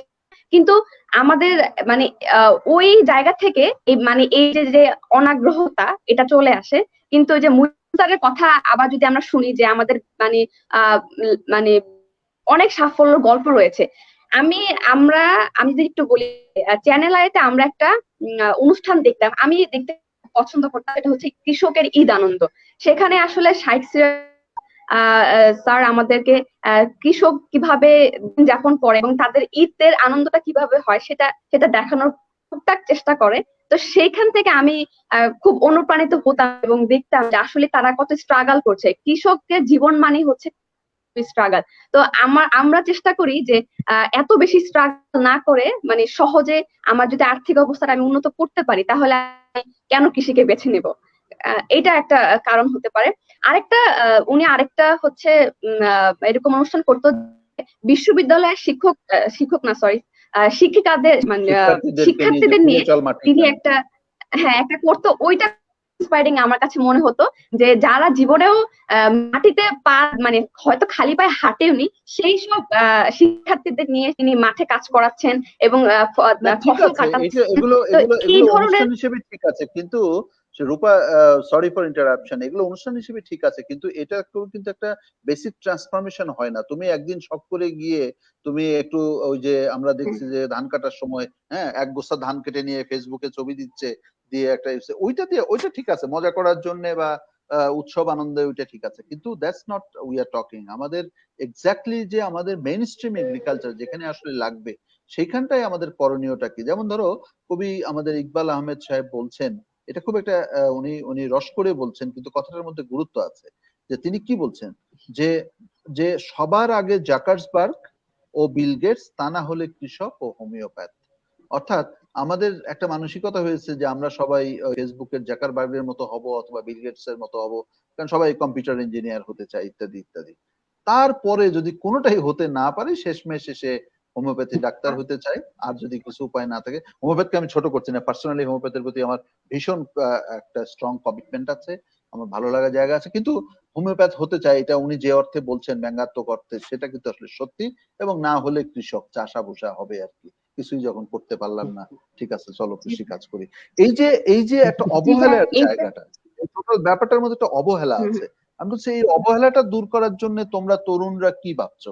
মোহিত স্যার বললেন যে তরুণদেরকেই তো আসলে, তারা তো যুদ্ধটা করলো দেশটার জন্য, তাহলে কৃষির এই সমস্যা কাটিয়ে তোলার জন্য তারা কি করতে পারে? জি ভাইয়া, ভাইয়া এটার ক্ষেত্রে বলা যায় যে যদি আমি দেখি আমার পরিবারে, আমার জেনারেশনে আমার কোনো বড় ভাই, আমার কোনো আত্মীয় তিনি কৃষি সেক্টরে ভালো কোনো কাজ করছেন, তখনই কিন্তু আমি ইন্সপায়ারিং হব যে ঠিক আছে তাহলে আমিও ওই মোটিভেশনটা পেলাম, আমিও সামনে ওই ধরনের কিছু করতে যাচ্ছি। কিন্তু যতক্ষণ না পর্যন্ত আমি এই ধরনের কিছু পাচ্ছি না, যে আমার পরিবার থেকে এরকম কেউ হচ্ছে বা আমার এলাকা থেকে এরকম বড় কেউ ভালো কিছু করছে, ততক্ষণ পর্যন্ত কিন্তু আমি সেই মোটিভেশনটা পাচ্ছি না। তো এটাই আমি বলবো যে আমরা, স্যার বলেছেন যে ঝুঁকি নিতে হবে, যে আমরা যদি ঝুঁকি নিয়ে আমাদের একটা সাইটকে দাঁড় করাতে পারি এবং দেখাতে পারি আমাদের প্রজন্মকে বা আমার জেনারেশনকে বা আমার ঝুঁকি নিতে পরিবারকে হবে। যে না, কৃষি সেক্টরে আমি একটা ভালো কাজ করতে পারছি বা আমার ভবিষ্যৎটাকে আমি সেটেল করতে পারছি, তখন হয়তো তারাও ইন্সপায়ারিং হবে এবং তারাও এই ধরনের কাজ করতে আগ্রহী হবে। অনেক ধন্যবাদ রূপা। জাহিদ আমার সঙ্গে আছে। আমি আমাদের স্যারের কাছে, মোহিত স্যারের কাছে যাওয়ার আগে পঞ্চগড় থেকে জাহিদ যুক্ত হয়েছে। জাহিদ কি আমাকে শুনতে পাচ্ছ? জাহিদ, তোমার নেটওয়ার্ক ঠিক আছে?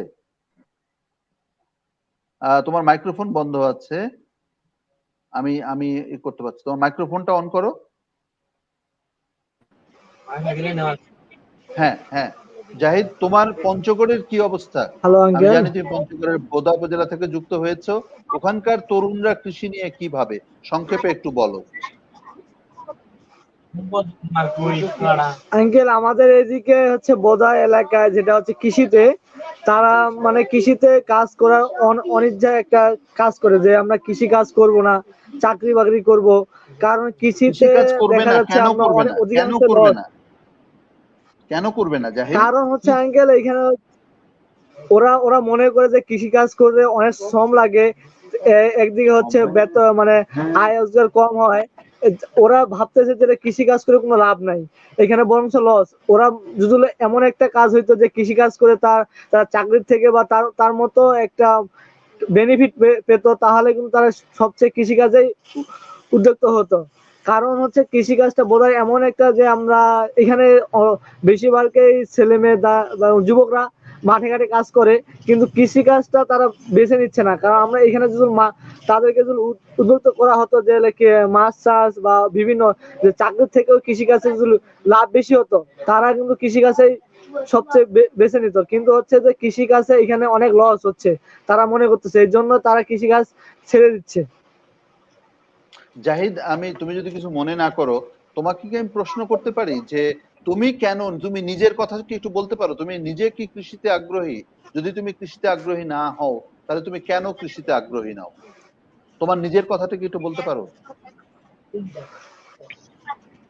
আমার দিক থেকে হচ্ছে যে আঙ্কেল, আমাদের হচ্ছে যে এখানে কৃষি কাজে অনেক শ্রম লাগে, তারপর টাকা লাগে, মানে একটা টাকা ফেলাই দিতে লাগে, তারপর 6 মাস পরে টাকাটা আসে।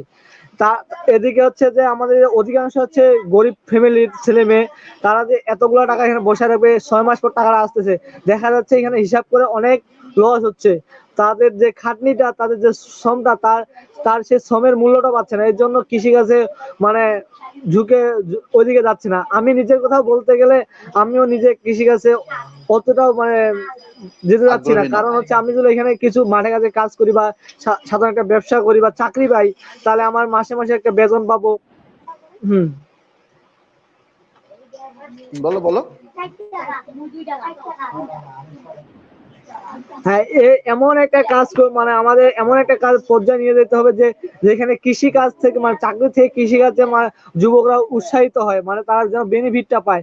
এখন হচ্ছে তাদেরকে এমন পরামর্শ দেওয়া দরকার যারা যেন কৃষিকাজে মানে কৃষিকাজ করার আগ্রহী হয়। এমন একগুলা বাংলাদেশের সরকারের পক্ষ থেকে জাহিদ, মানে আমার হাতে সময় এমন খুব এক কম। কাজগুলো উদ্যোগ নিতে হবে।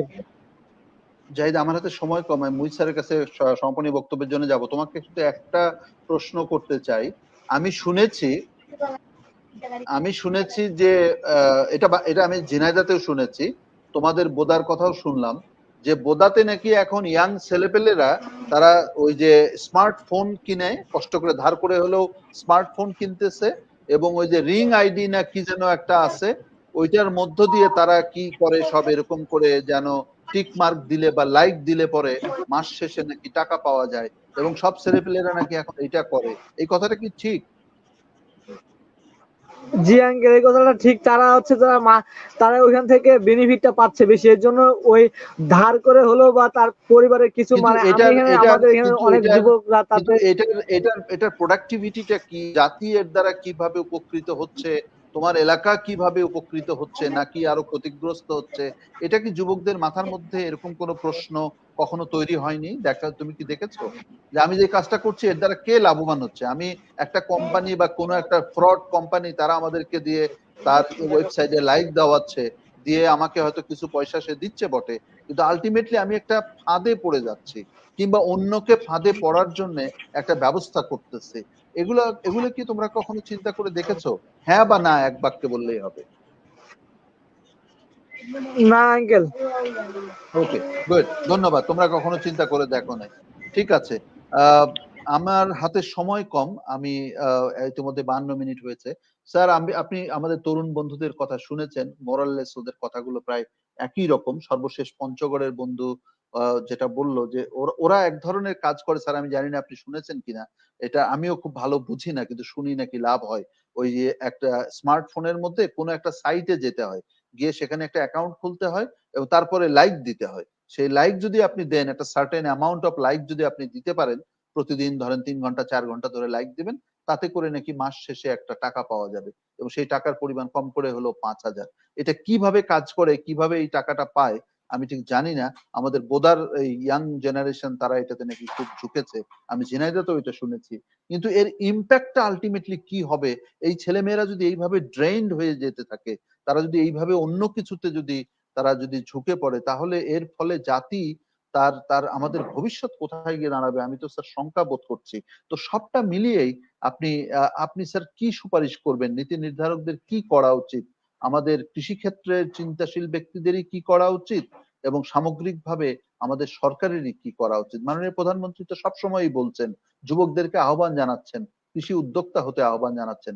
সবাই তো স্যার চাকরি করতে পারবে না, চাকরি দেওয়া সম্ভব নয়, হবেও না, এটা দুনিয়ার কোথাও নাই। উদ্যোক্তা হইতে হবে, নিজের পেশা নিজে বাছাই করতে হবে, এবং আমাদের মতো কৃষি অর্থনীতির দেশে কৃষিতেই আমাদের মনোযোগটা ফেরাতে হবে। যদি আমরা ফেরাতে না পারি, তাহলে আমাদের খাদ্য নিরাপত্তা তো হুমকির মধ্যে পড়বেই, এবং আমাদের এই যুব জনগোষ্ঠী তারা বিপথে চলে যাওয়ার একটা সম্ভাবনা আছে, এবং সেটার মূল্য কিন্তু অনেক ভয়ানক হতে পারে। স্যার, আপনি কি পরামর্শ দেবেন? Doctor M A Muhith. ধন্যবাদ। আমি আসলে খুব স্ট্রেঞ্জ অনুভব করছি যে এই কথাটি শুনে, যে একটা মোবাইল ফোনের টিক দিয়ে দিয়ে দিয়ে কেউ একটা দিন শেষে টাকা পায়, এবং আমার মনে হয় সবাই পায় না, দুই একজন পায়, বাকিরা শুধু টিক দিয়েই যায় আর কি, প্রতারিত হয়। কাজেই প্রতারিত হয়। এক্ষেত্রে আমি মনে করি যে এগুলি বিষয়ে আমাদের আইসিটি ডিভিশন আছে, বা তাদের এগুলি দেখা দরকার, এবং এগুলো অচিরেই আমার মনে হয় আইনের মাধ্যমে এগুলিকে বন্ধ করা দরকার। যারা প্রতারক তাদের সাজা দেওয়া দরকার, এটা প্রথমে বলবো আমি। কারণ আমাদের যুবকদেরকে একটু ভিন্ন পথে তাদেরকে নিয়ে যাওয়া, প্রোডাক্টিভ খাত থেকে আনপ্রোডাক্টিভ খাতে তাদেরকে নিয়োজিত করার, এটা মনে হয় রাইট কারোই নেই বাংলাদেশের। তো কাজে এটা সরকারিভাবে এটার বিষয়ে এটার ব্যাপারে দেখা দরকার এবং এটা অচিরে বন্ধ করা দরকার। এটা ফার্স্ট আমি বলবো, কারণ আমি এর আগে শুনি নেই, এই প্রথম বিষয়টা শুনলাম। আর আমি বলবো যে কৃষিতে অনেক সুন্দর সুন্দর কথাবার্তা আসছে, যেমন সঞ্জিদা বলছে, অংশাইন মার্মা বলেছে, এবং যারা চ্যাটিং করছে সুন্দর সুন্দর মেসেজ আসছে যে কৃষিকে লাভজনক করতে হবে, কৃষি বিপণন ব্যবস্থাকে উন্নত করতে হবে। না হলে একটা ঝুঁকি নিয়ে কৃষি কাজ করলো, একটা ফার্ম করলো, বাণিজ্যিক কৃষি করলো, কিন্তু সে যদি বিপণন ব্যবস্থা ঠিক মতো না পাওয়ার ফলে সে সেখানে ক্ষতিগ্রস্ত হলো। এই বিষয়টি তো খুবই গুরুত্ব বহন করে, এটা দেখার বিষয় রয়েছে। তবে একটা সিদ্ধান্তের বিষয় রয়েছে। আমরা সবসময় বলি যে কৃষিটা যেহেতু অর্থনীতির সঙ্গে জড়িত, যে কৃষি কাজটা গ্রহণ করবে, যে ফার্মিং করবে, তাকে কিন্তু সেই অর্থনীতিবিদও হতে হবে। তাকে কিন্তু বুঝতে হবে যে কোন পণ্যটি, কোন কৃষি কাজটা করলে সেক্ষেত্রে লস হওয়ার সম্ভাবনাটা কম। এবং অনেক এ ধরনের আছে, আমি মনে করি যদি একটু উদাহরণও দিই, এই যে ফরিদপুর বা শরীরপুর অঞ্চলে, সেখানে একজন মহিলা গত বছর পেঁয়াজের বীজ করে 1 কোটি টাকা করেছে। এই পেঁয়াজের বীজ উৎপাদন করতে যে হয়তো তার 4 থেকে 5 মাস ম্যাক্সিমাম, এই 4-5 মাসের মধ্যে সে 1 কোটি টাকা যদি পেঁয়াজ বীজ উৎপাদন করে পেতে পারে। ঠিক এরকম আরো উদাহরণ হচ্ছে, টক কুলের চাষ করে 60 লক্ষ টাকা উপার্জন করেছে একটা সিজনে। তো এখন এটা হলো বড় লার্জ স্কেলের কথা বলছি, একদিনে সেটা সম্ভব না। আমি একদিনে কোটি টাকার স্বপ্ন দেখবো, একদিনে লক্ষ লক্ষ টাকার স্বপ্ন দেখবো, এটা সম্ভব না। কোনো পেশাতেই নয়, এটা কোনো পেশাতে নয়। এটা শুরু করতে হবে, এবং এটা ছোট থেকেই যারা সাকসেস হয়েছে তারা কিন্তু এটা শুরু করেছে অল্প দিয়ে শুরু করে আস্তে আস্তে বেশি, মানে তারা বড় একটা সাফল্য অর্জন করেছে। মাছ চাষি হোক কিংবা গবাদি পশু হোক, মুরগি পালনই হোক, আমি বলবো যে ছোট থেকে শুরু করে আস্তে আস্তে করে তাকে বাড়াতে হবে এটা, এবং সেখানে তার সমস্যা এগুলি চিহ্নিত করতে হবে, সেটা অ্যাড্রেস করতে হবে, সমাধানগুলো চিন্তা করতে হবে, এবং সব সময় যোগাযোগ রাখতে হবে যে লাইন ডিপার্টমেন্টের সঙ্গে। যদি শস্য ক্ষেত্রে বা ফল শাকসবজি হয় তাহলে কৃষি সম্প্রসারণ দপ্তর, মাছ যদি হয় ফিশারি অধিদপ্তর, অথবা হাঁস মুরগি হলে লাইভস্টক সেক্টরের সঙ্গে নিয়মিত যোগাযোগ রাখতে হবে। এবং তরুণদের এই জন্য আমি আশাবাদী যে তরুণরা কিন্তু ইন্টারনেট, এই যে আজকে যারা অংশগ্রহণ করেছে সবাই জুম লাইনে তারা অংশগ্রহণ করেছে, তো কাজেই আমি বলবো যে তারা ইন্টারনেট সার্চ করাও জানে। কাজে ইন্টারনেট সার্চ করলে যে কোনো কৃষির কি প্রযুক্তি, কি জাত, কোথায় কি আছে, এই ডিটেলস তারা সেখান থেকে জানতে পারবে।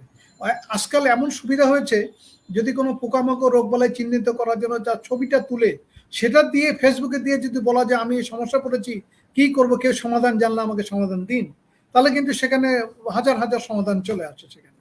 তো কাজেই এ ধরনের আইটির যুগে তরুণরাও এটা পারে। আর আরেকটা ব্যাপার হলো যে নিরুৎসাহিত হওয়া কৃষিতে। এই যেমন বললেন যে প্রথমে ডাক্তার, ইঞ্জিনিয়ার, পরে কৃষি, এরকম আসলে কৃষি মানেই আমাদের চেহারাটা ভেসে উঠে যে একটা বলদের পিছনে হাল চাষ করছে কাদার মধ্যে, অথবা বৃষ্টিতে ভিজছে, অথবা রোদে পুড়ছে। তো এই সেই কৃষিটা, সেটা কিন্তু ছিল কর্পস কৃষি, সেটা আধুনিক কৃষি না, সেটা বাণিজ্যিক কৃষি না। বাণিজ্যিক কৃষি মানে হলো কৃষিতে যান্ত্রিকীকরণ এখন এসেছে। ধান লাগাবে ট্রান্সপ্লান্টার দিয়ে, ধান কাটবে কম্বাইন্ড হারভেস্টার দিয়ে। তো কাজেই এরপরে আরো আছে আইটি সেক্টরে, আজকাল তো উন্নত বিশ্বের ড্রোন ব্যবহার হচ্ছে। খেতে পোকামাকড় আছে কিনা দেখার জন্য ড্রোন চলে যায়, সেখান থেকে ছবি তুলে আইডেন্টিফাই করে নিয়ে আসছে যে এখানে তোমার এই এলাকাটা পোকা লেগেছে। তো কাজেই তারপরে ড্রিপ ইরিগেশন সিস্টেম আসছে। তো কাজেই প্রযুক্তি কিন্তু অনেক এখন উন্নত, অনেক যান্ত্রিকীকরণ, উন্নত আধুনিকীকরণ হচ্ছে কৃষিতে। কাজে তরুণরা কিন্তু সেই মান্ধাতা আমলের বা সেই সনাতন কৃষিতে পড়ে থাকবে তা না, তারা কিন্তু আধুনিক কৃষি করবে, তারা কিন্তু কৃষিতে যান্ত্রিকীকরণ নিয়ে আসবে, তারা কিন্তু মডেল ফার্মিং করবে। তো কাজেই আমরা এই যে গত যে কুরবানি ঈদের, আমি প্রথমে বলতেছিলাম, কুরবানি ঈদের যে কতগুলো গবাদি পশুর খামার এত আধুনিক যে তারা মানে সুন্দরভাবে পরিষ্কার পরিচ্ছন্ন ক্লিন করার জন্য সেখানেও মেশিনারি ইউজ করছে, খাবার চপিং করে দিচ্ছে, চপিং করে খাবারগুলো দিচ্ছে, গবাদি পশুতে। তো কাজেই এই বিষয়গুলো কিন্তু তাদের মাথায় আসতে হবে। গবাদি পশু করলে সেখানে তারা ফডার উৎপাদন করবে, সেই ফডারটাকে চপিং করে দিবে। তো কাজেই এই যে পুরো চেইন অফ ওয়ার্কস, এটা আমার মনে হয় সেইটাই কৃষি আমরা চাই। সেই কৃষি কিন্তু কোনো আত্মসম্মান বা এখানে সম্মানহানির কিছু নেই। সেখানে কিন্তু একটা মর্যাদা, বরঞ্চ মর্যাদা বৃদ্ধি করবে। যখন সে আস্তে আস্তে করে বড় খামারি হবে, খামারি হয়ে বড় খামারে তার যখন দেখা যাবে যে সে চাকরির পিছনে খুঁজছিল, সে চাকরি এখন বরঞ্চ কয়েকজনকে দিতে পারে, অন্তত 20-25 জনকে নিয়োজিত করতে পারে, সে চাকরি দিয়ে সেখানে তার খামার চালাচ্ছে। এই ধরনের তরুণ আমরা চাই, এই ধরনের খামার আমরা চাই। এবং কৃষি সম্পদ অধিদপ্তর থেকে আপনারা একটা আমাদের বেশ কয়েককে যে তরুণ বা যারা শুনছেন তাদের জন্য আশার আলো বলবো যে কৃষি সম্পদ অধিদপ্তরে আমরা একটা প্রজেক্ট তৈরি করে, যদিও আমি এখন অবসরপ্রাপ্ত, কিন্তু আমার সময় এই প্রকল্পটা সাবমিট করে এসেছি আমি, যেটা কৃষি বাণিজ্যিকীকরণের লক্ষ্যে কৃষি উদ্যোক্তা উন্নয়ন প্রকল্প। এই প্রকল্পটি এখন প্রসেসিং এ আছে। ইন ফিউচারে প্রকল্পটি বাস্তবায়ন হলে অবশ্যই কৃষি উদ্যোক্তা, বিশেষ করে শিক্ষিত তরুণ উদ্যোক্তাদের প্রশিক্ষণ দেওয়ার সুযোগ হবে এবং সেখানে নানান ধরনের সুযোগ সুবিধা দেওয়ার সুযোগ থাকবে সেখানে। আমার মনে হয় যদি এই ধরনের প্রকল্প আমাদের যদি আসে, ইনশাল্লাহ আমরা সে তরুণদেরকে, আর এর পরেও আমরা মনে করি যখন যে সমস্ত আমাদের প্রকল্প রয়েছে, আমাদের বছরব্যাপী ফল উৎপাদন প্রকল্প রয়েছে, যখনই আমরা সেই প্রকল্পের থেকে কোনো একটা মিশ্র ফল বাগান প্রদর্শনী কিংবা প্রশিক্ষণের ব্যবস্থা করি, সঙ্গে সঙ্গে কিন্তু আমরা চিন্তা করি তাদেরকে প্রশিক্ষণ দিয়ে, তাদেরকে এই প্রদর্শনী দিয়ে তাদের নার্সিং করার জন্য তাদেরকে নিয়োজিত করি আমরা। বিশেষ করে পাহাড়ি এলাকায় প্রায় 5 লক্ষ হেক্টর জমি আমাদের অনাবাদি রয়েছে, যেখানে আমাদের সম্ভব ফলমূল উৎপাদন করার। যেখানে আম, একসময় বলতাম যে চাঁপাইনবাবগঞ্জের শুধু রাজশাহী বা চাঁপাইনবাবগঞ্জে আম হবে, আম কিন্তু এখন সারা দেশেই হয়। এবং সেক্ষেত্রে পাহাড়ি এলাকায় কিন্তু আম এবং ড্রাগন ফল এত সুন্দর হচ্ছে যে সেখানে আমাদের এই গতকাল বা গত পরশু এরকম একটা ওয়ার্কশপও হলো যে আম রপ্তানি বিষয়ে। আমাদের গতবার বোধহয় 263 মেট্রিক টন মাত্র আমাদের আম রপ্তানি হয়েছে। সেক্ষেত্রে আমরা এই যে আমাদের বর্তমান মাননীয় কৃষি মন্ত্রী, উনি টার্গেট গ্রহণ করেছেন যে অল্প কয়েক বছরের মধ্যে 1 লক্ষ মেট্রিক টন আম আমরা রপ্তানি করতে পারি কিনা। কাজেই রপ্তানি এই যে একটা বিরাট একটা দেশের আমাদের উৎপাদন করে, আমরা বলি যে শাকসবজি আমাদের বিশ্বের মধ্যে আমরা 3য় স্থান অধিকার করেছি। শাকসবজির ডিমান্ডও ওয়ার্ল্ডে রয়েছে, কিন্তু সেই শাকসবজি আমরা বিদেশে পাঠাতে পারছি না। কেন? কৃষক দাম পাচ্ছে না। যদি আজকে রপ্তানি করতে পারতাম তাহলে কিন্তু কৃষক ঠিকই আমাদের দেশে দাম পেত।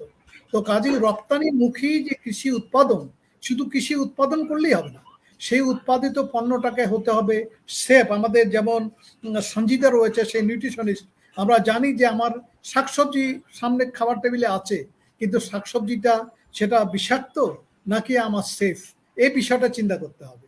কাজে তরুণরা এই বিষয়ে কিন্তু চিন্তা করতে পারে যে কিভাবে আমার বিষমুক্ত, আমার জৈব পদ্ধতি অবলম্বন করে আমার উৎপাদিত পণ্য আমি বাজারজাত করব।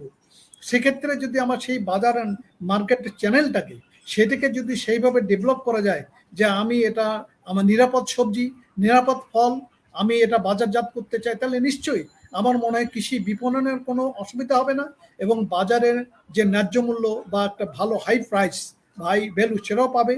এবং পাশাপাশি আমাদের যেটা যে ভ্যালু এডিশনের কথা বলা হয়েছে, যে প্রসেসিং এর কথা, আমাদের মাননীয় প্রধানমন্ত্রী কিন্তু সবসময় বলেন যে আমাদের ইন্ডাস্ট্রি হতে হবে কৃষি উৎপাদিত পণ্য ভিত্তিক, কৃষি উৎপাদিত পণ্য ভিত্তিক আমাদের ইন্ডাস্ট্রি করতে হবে।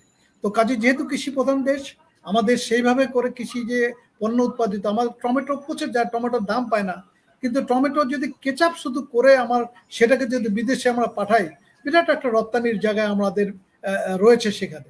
তো কাজে ঠিক এই ধরনের আমাদের শাকসবজি বলেন, ফলমূল বলেন, এগুলি আমাদের উৎপাদন বাড়ছে, বাড়ার পাশাপাশি উৎপাদন বাড়ার পাশাপাশি সেক্ষেত্রে আমাদের প্রসেসিং, ভ্যালু এডিশন এগুলি যেমন দরকার, বিপণন ব্যবস্থাপনা উন্নত করা দরকার। আর আমি বলবো এই যে তরুণ সমাজকে, শিক্ষিত তরুণ উদ্যোক্তা যারা, তাদেরকে এগিয়ে আসা দরকার। তারা যদি আমাদের এসে সেই কৃষিতে যেভাবে ভাষা আন্দোলন করেছি, দেশ স্বাধীন করেছি, আবারও বলছি সেই তরুণরাই পারে আমাদের সেই কৃষিকে পুনর্জীবিত করতে এবং সেই উন্নত, আধুনিক এবং যেটা যান্ত্রিক কৃষি, সেই কৃষিতে নিয়ে যেতে। সকল কৃষিতে নিয়ে যেতে পারি তরুণরা। আমি সেই তরুণদেরকে আহ্বান জানাচ্ছি আজকের প্ল্যাটফর্ম থেকে, এবং সুন্দর একটি টপিক নিয়ে আলোচনা করার জন্য বিসিএস ফাউন্ডেশনকেও ধন্যবাদ জানাচ্ছি। ধন্যবাদ সবাইকে। স্যার আপনাকে আমি অসংখ্য স্যারকে একটা ধন্যবাদ। প্রশ্ন করতে চাই, যদি অনুমতি ঠিক দেন। আছে করো, সময় নাই আমার হাতে যদিও। আচ্ছা ঠিক আছে করো। আচ্ছা স্যার, আপনি যেহেতু দায়িত্বে ছিলেন, আপনার জুনিয়র যারা আছে তারা এখন দায়িত্বে আছে, আপনার পরিচিত অনেক মানুষই এখন সরকারের নীতি নির্ধারণী জায়গায় দায়িত্বে আছে। আপনি জানেন যে সরকার কৃষি উপকরণ ক্রয়ের ক্ষেত্রে ভর্তুকি দিচ্ছে 50% থেকে 70%। যেমন একটা কম্বাইন হারভেস্টার মেশিনের কথা আপনি বললেন যে আমরা আধুনিক কৃষিতে যাব, এটা কিনতে 30 লক্ষ টাকা লাগে, সরকার অর্ধেক দেয়, যে কৃষক সে অর্ধেক দেয়। একটা উপজেলায় 3টা হারভেস্টার মেশিন বছরে বরাদ্দ দিচ্ছে সরকার। সেক্ষেত্রে দেখা যাচ্ছে যে 15 লক্ষ টাকা কিন্তু একজন সাধারণ যুবকের ক্ষেত্রে দেওয়া সম্ভব হচ্ছে না, বা তার পক্ষে এটা দেওয়া খুবই কঠিন একটা বিষয়। সেক্ষেত্রে দেখা যাচ্ছে শুধু যারা অনেক বড় বড় কৃষক, অনেক টাকার মালিক, তারাই কিন্তু আসলে এই হারভেস্টার মেশিন পাচ্ছে। অথচ একজন যুবক যদি এটা পেত খুব সহজ শর্তে, তাহলে কিন্তু সে কর্মসংস্থানে এগিয়ে যেত এবং কৃষিতে অবদান রাখতো। এক্ষেত্রে স্যার আপনি এই আমাদের মেসেজগুলো পৌঁছে দেবেন কিনা সরকারের নীতি নির্ধারণের জায়গায়, যে তাদেরকে যুক্ত করা যায় কিনা, কোনো সহজ শর্তে কোনোভাবে করা যায় কিনা? ধন্যবাদ সুন্দর প্রশ্ন করার জন্য। আমি শুধু এটা বলবো যে একজনকে যে কিনতে হবে তা তো না। যদি আমরা এটাকে 15 জন একটা দল করে আমরা কিনি, তাহলে 1 লক্ষ টাকা করে ইনভেস্ট করতে হবে। যদি 30 জন মিলে করি, তাহলে 50,000 টাকা ইনভেস্ট করলে হবে। এবং 30 জন যুবক একসঙ্গে হয়ে যদি তারা সেখান থেকে অ্যাপ্লাই করে যদি করতে চায়, তাহলে কিনতে পারবে। তাহলে 50,000 টাকা ইনভেস্ট করা লাগছে তাদেরকে। তো কাজেই আমরা দলীয় প্রতিষ্ঠানকেও তো সেখানে উদ্বুদ্ধ করি দলীয়ভাবে। তো কাজেই এটা পসিবল। ধন্যবাদ।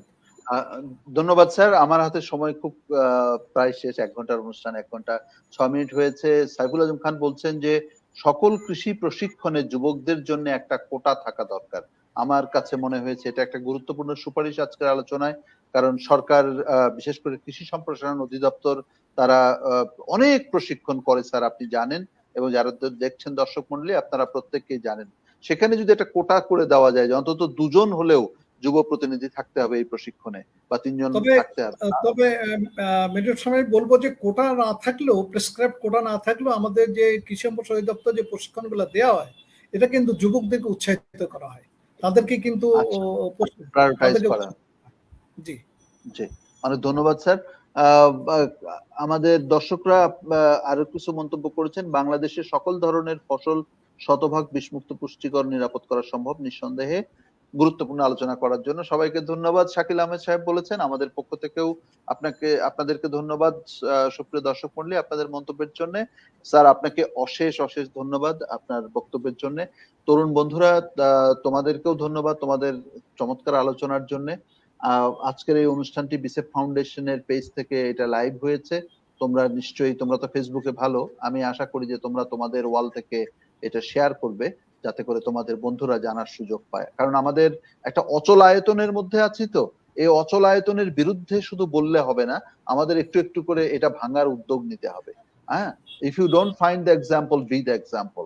এই যে একটা কথা আমরা সবসময় বলি যে উদাহরণ সৃষ্টি করতে হবে, নিজে উদাহরণ হয়ে উঠতে হবে।